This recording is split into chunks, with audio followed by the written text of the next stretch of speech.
இது சாம்சங் சோலார்லேருந்து நம்ம போட்டு கொடுத்துருக்குற ஒரு 3 kilowatt on grid system. Nagapattinam மாவட்டம் திட்டச்சேரி அப்படிங்கிற ஊரில் நம்ம இந்த 3 கிலோவாட் ஆன் கிரிட் சிஸ்டம் போட்டு கொடுத்துருக்குறோம். இந்த ஆன் கிரிட் சிஸ்டத்தோட நோக்கமே 3000 ரூபாலேருந்து 5000 ரூபாய்க்கு மேலே கரண்ட் பில்லு யாரெல்லாம் கட்டுறாங்களோ அந்தளவுக்கு மின்சாரத்தை உபயோகப்படுத்துகிறவங்க யாரோ, ஒரு மேல்தட்டு நடுத்தர வர்க்கத்தை சேர்ந்தவங்க, அப்பர் மிடில் கிளாஸ்ன்னு சொல்கிறோம், ஒரு ஏசி 2 ஏசி வச்சுருக்கிறவங்க, இந்த மாதிரியான வீடுகளை உடையவங்களுக்கு கரண்ட்டு பில்லே ஃபுல்லாக முழுமையுமாக நம்மளே உற்பத்தி பண்ணக்கூடிய ஒரு மின்சார அமைப்பை உருவாக்குறது தான். நீங்கள் ஈபியிலேருந்து ஒரு யூனிட் கூட வாங்க வேண்டியதில்லை. ஆனால் ஈபி சப்போர்ட்டை வச்சு நமக்கு 2 மாதத்துக்கு ஒருக்க எத்தனை யூனிட் உற்பத்தி ஆகுதோ அத்தனை யூனிட்டையும் நம்ம வீட்டு மேலே கொஞ்சம் போல இடத்துல சோலார் பேனல் வைக்கிறது மூலிமா உற்பத்தி பண்ணக்கூடிய அமைப்பு தான் இந்த ஆன் கிரிட் சிஸ்டம். இதில் என்ன ஒரு மன திருப்தினா, எப்படி நம்ம வீட்டு தேவைகளை, தண்ணி தேவைகளை நம்மளே போர் போட்டு நம்ம நிவர்த்தி பண்ணிக்கிறோம். இப்போ சமீப காலமாக நமக்கு தேவையான காய்கறிகளை நம்ம மாடி தோட்டத்தில் போட்டு நம்மளே உற்பத்தி பண்ணிக்கிறோம். நமக்கு தேவையான குடிநீரை மழைநீர் சேகரிப்பு மூலமாக நம்ம நிவர்த்தி பண்ணுறோம். அதேமாதிரி நமக்கு தேவையான மின்சார செலவுகள் அத்தனையும் சோலார் பிளேட்ஸ் போடுவதன் மூலமாக நம்ம உற்பத்தி பண்ண முடியும். இது ஒரு தம்ப் ரூல் இருக்குது. ஒரு 1000 ஸ்கொயர் ஃபீட் வீடு அப்படின்னா ஒரு 2 கிலோவாட் போட்டால் போதும். 1500 ஸ்கொயர் ஃபீட் உள்ள ஒரு வீடாக இருந்துச்சுன்னா 3 கிலோவாட் போட்டுக்குங்க. 5000 ஸ்கொயர் ஃபீட் உள்ள வீடாக இருக்குது, அப்போ 10 கிலோவாட் போடுங்க. இந்த மாதிரி போடும்போது உங்களுக்கு கரண்ட்டு பில்லே வராது. நெட்வொர்க் சார்ஜ் மட்டும் ஒரு 300, 500, 700 அந்த மாதிரி நீங்கள் கட்ட வேண்டியிருக்கும். 25,000 பில்லு வரைக்கும் வரக்கூடிய பெரிய பெரிய வீடுகளுக்கெல்லாம் இந்த மாதிரி சோலார் பிளேட்டு உங்கள் மாடி முழுவதும் போடணும்னு அவசியமே கிடையாது. நிறைய பேர் என்ன சொல்கிறாங்க, மாடி முழுவதும் சோலார் பிளேட்டே போட்டு நம்ம கவர் பண்ணிடணும் அப்படின்னு நினைக்கிறாங்க. அதுக்கு பர்மிஷனும் கிடையாது. எந்தெந்த சூழ்நிலைகளில் நீங்கள் சோலார் போடலாம் அப்படிங்கிறதுக்கு நிறைய ஆப்ஷன் இருக்குது. எல்லோரும் சோலார் போட முடியுமா அப்படின்னு கேட்டால் முடியாது. உங்கள் தெருவில் ஒரு டிஸ்ட்ரிபியூஷன் டிரான்ஸ்ஃபார்மர்னு இருக்கும். ஈபியிலேருந்து டிரான்ஸ்ஃபார்மர் வச்சுருப்பாங்க, அந்தந்த பகுதிக்குரிய டிரான்ஸ்ஃபார்மர்.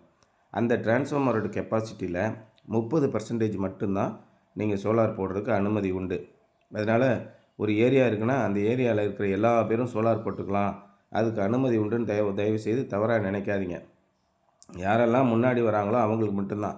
இப்போ உதாரணமாக நம்ம ஏரியாவில் ஒரு 100 கிலோவாட்டு டிரான்ஸ்ஃபார்மர் இருக்குது, டிஸ்ட்ரிபியூஷன் டிரான்ஸ்ஃபார்மர். அந்த டிரான்ஸ்ஃபார்மரில் 30% மட்டும்தான் நம்ம சோலார் போட முடியும். ஆக 30 கிலோவாட்டு தான் போட முடியும். அப்போ 6 பேர் 5 கிலோவாட் போட்டுட்டாங்கன்னா வேறு யாருக்குமே அந்த பகுதியில் சோலார் போட முடியாது. இதை நல்லா நம்ம புரிஞ்சுக்கணும். அப்போ கிடைக்கக்கூடிய வாய்ப்பை நீங்கள் பயன்படுத்திக்கங்க. இன்றைக்கி ஆன் கிரிட் சிஸ்டம், அதாவது வீட்டுக்கு தேவையான மின்சாரம் முழுமையும் நம்மளே உற்பத்தி பண்ணிக்கிறதுக்கு உங்களுக்கு என்ன கிடைக்கிது? மானியம் கிடைக்கிது, வங்கி கடனும் கிடைக்கிது. ஒரு முறை நம்ம இன்ஸ்டால் பண்ணிட்டோம்னா அந்த தலைமுறை 2 தலைமுறை வரைக்கும் உங்களுக்கு கரண்ட்டு பில்லே நீங்கள் கட்ட வேண்டியதில்லை. அந்த மாதிரி வந்துடுது. நிறைய பேர் தவறான எண்ணம் வச்சுருக்குறாங்க. சார், ஆன் கிரிட் சிஸ்டம்னு சொல்கிறீங்க, பகல் நேரத்தில் சூரியன்லேருந்து நமக்கு கரண்ட் வந்துடுது, நைட்டு எப்படி பேக்கப் இருக்கும்? இந்த ஆன் கிரிட் சிஸ்டத்துக்கு பேக்கப்பே இல்லைன்னு நீங்கள் சொல்கிறீங்க. அப்போ நைட்டு நேரத்துக்குரிய மின்சாரத்தை நம்ம கரண்ட்டு பில்லில் கட்டி தானே ஆகணும் அப்படின்னு நிறைய பேர் கேட்குறாங்க. அப்படி கிடையாது.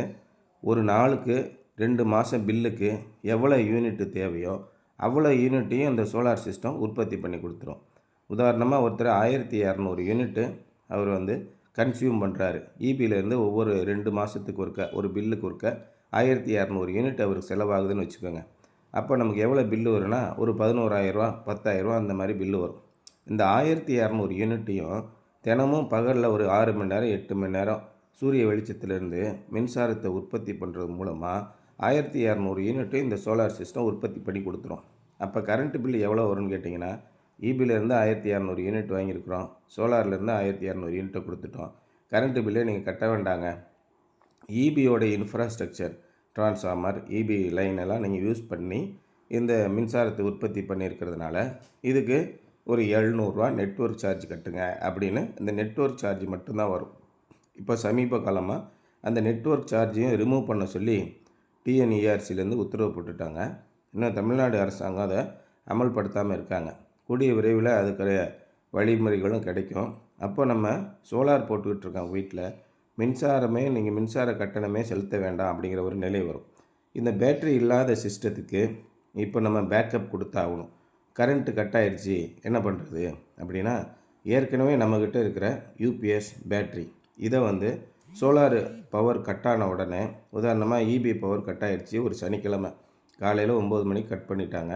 சாயங்காலம் வரைக்கும் நமக்கு இபி பவர் வராது. அந்த நேரத்தில் என்றைக்கெல்லாம் இந்த இபி பவர் கட் ஆகுதோ சோலார் பேனல் அப்போ உற்பத்தி பண்ணாமல் சும்மா இருக்கும். அப்படி சும்மா இருக்கும்போது அதுலேருந்து வரக்கூடிய மின்சாரத்தை நம்ம பேட்டரியில் ஸ்டோர் பண்ணி நீண்ட நேரம் பயன்படுத்துறதுக்காக நம்ம எம்பிபிடி டிவைஸ்னு ஒன்று டிசைன் பண்ணியிருக்கிறோம். இது ஆன் கிரிட் சிஸ்டம் ஒர்க் ஆகிட்டு இருக்கும்போது எந்த வித வேலையும் செய்யாது. எப்போ இபி பவர் கட் ஆகி அந்த சோலார் பேனல் சும்மா இருக்கோ அந்த நேரத்தில் நம்ம இந்த மாதிரி சிஸ்டத்தை பயன்படுத்துகிறோம். அதே மாதிரி வைஃபை டாங்கிளில் உங்களுடைய சிஸ்டத்தை நம்ம கனெக்ட் பண்ணிடுறோம். உங்கள் வீட்டில் வைஃபை இருக்கணும். குறிப்பாக உங்கள் இன்வெர்ட்டர் பக்கத்தில் வைஃபை இருக்கணும். அப்போனா டெய்லி எவ்வளோ ப்ரொடக்ஷன் ஆகுது, மாதம் எவ்வளோ ப்ரொடக்ஷன் ஆகுது, இப்படி எல்லாத்தையும் உங்களால் கண்காணிக்க முடியும். அந்தளவுக்கு சொஃபிஸ்டிகேட்டடான சிஸ்டம் தான் நம்ம இன்ஸ்டால் பண்ணுறோம்.